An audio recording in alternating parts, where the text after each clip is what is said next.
Ubusanzwe umunsi wa Saint Valentin wizihizwa tariki ya 14 Gashyantare ku isi hose. Ufatwa nk'umunsi w'abakundana. Ni umunsi uhurirana n'umunsi Kiliziya Gatolika izirikana ku buzima bwa Mutagatifu Valentin. Umunsi wa Saint Valentin abantu bawufata mu buryo butandukanye, ndetse hari na byinshi bitandukanye bigenda bivugwaho, byaba iby'ukuri n'ibitari ukuri.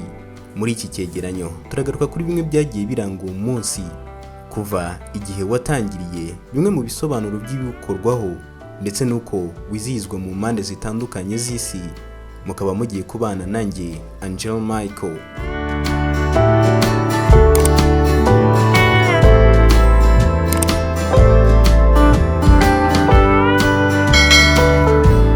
Ku munsi wa Saint Valentin, abasore n'inkumi bakundana cyangwa se couples bahana impano zitandukanye, ziganjemo impapuro zanditseho imitoma, impano zifatika nk'indabo z'amaroza atukura, ubusanzwe avuga urukundo rugurumana.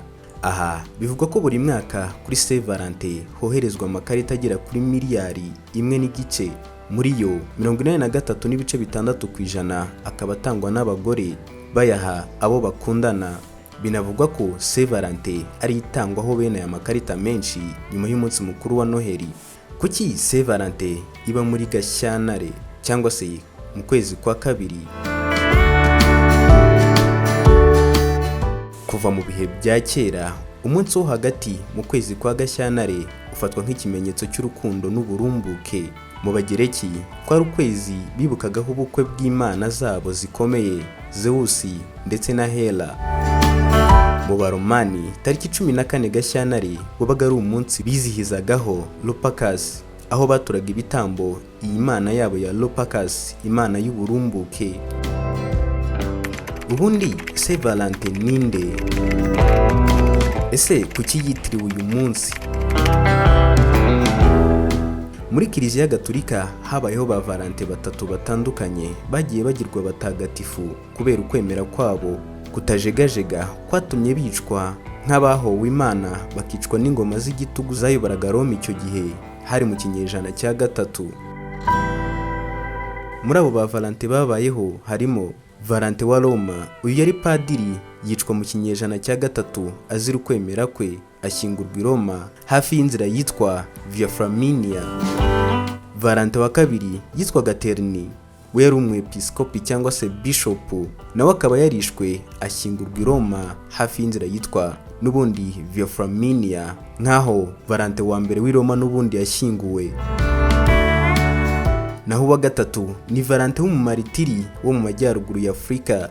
Uyu nawe yarishwe ariko amateka ye ntazwi neza. Muri aba ba Valentin batatu, uwitirirwa uyu munsi wa Saint Valentin ni Valentin w'i Roma. Bivugwa ko ku ngoma y'umwami w'abami Claude w'umugome cyangwa se Claude le Cruel, Roma yari mu ntambara abaturage batakundaga, maze afata icyemezo ko nta musirikare uzongera gushaka. Ibi byatumye Valentin w'i Roma akomeza gusezeranya rwihishwa abakundanaga, harimo n'abasore b'abasirikare, nyamara umwami yari yaratanze itegeko ko nta musirikare uzongera gushaka umugore.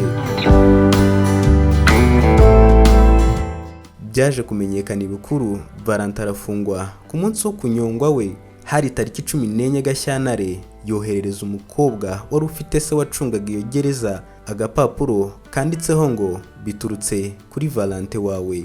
Uwo mukobwa bivugwa ko Valentin yamwibonagamo. Uku niko Valentin yagizwe umurinzi w'abakundana, le patron des amoureux, biturutse ku ibaruwa yanditse irimo urukundo ndetse no gufungwa akananyongwa azira guharanira uburenganzira bw'abakundana. Ubundi kera uyu munsi wafatwaga nk'uw'abaseribateri kurusha abakundana. Abasore n'abakobwa bakinaga umukino aho abakobwa bihishaga maze abasore bakabashaka. Iyo umusore yavumburaga umukobwa bagombaga gushyingiranwa mbere y'uko umwaka urangira. Mu kinyejana cya 14 nibwo mu Bwongereza uwo munsi wafashwe nk'urukundo kuko bemeraga ko inyoni z'ingabo n'iz'ingore zihura kuri uwo munsi. Mu Buyapani ho ntibiba bisanzwe. Ku Kuri uyu munsi wa Saint Valentin, abagore n'abakobwa bategetswe kuzanira abagabo n'abasore bakorana za shokora zihenze. Gusa mu Buyapani kuri 14 Werurwe abagabo nabo barishyura bagaha abo bashiki babo umwenda, urukweto cyangwa ikindi kintu gifite ibara ry'umweru kandi gihenze inshuro nibura 3 kurenza ya shokora yaguriwe. Iyo tariki ya 14 Werurwe bayita White Day.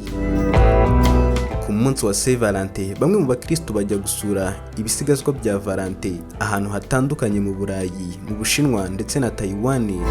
Kuva mu mwaka w'1980 uyu munsi wa Saint Valentin urizihizwa cyane.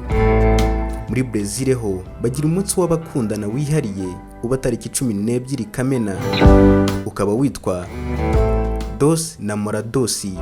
Muri Colombia ho uba kuwa gatandatu wa gatatu kwa cyenda, ukaba witwa Dia del Amor y Amistad, umunsi w'urukundo. Bikaba bisobanuye umunsi w'urukundo n'ubushuti. Mu Rwanda naho kuva mu mwaka w'1998 uyu munsi witaweho cyane kandi ugenda utera imbere umwaka ku mwaka, ndetse kuri ubu ari abakundana batarashakana, aba bana kabone niyo baba bakuze, abenshi bagaragaza ko uyu munsi ugize icyo uvuze ku buzima bwabo. Reka dusoreze aha, tubifurije kugira umunsi mwiza w'abakundana. Njye nkaba nari Angel Michael, dusubire mu biganiro byacu bitaha.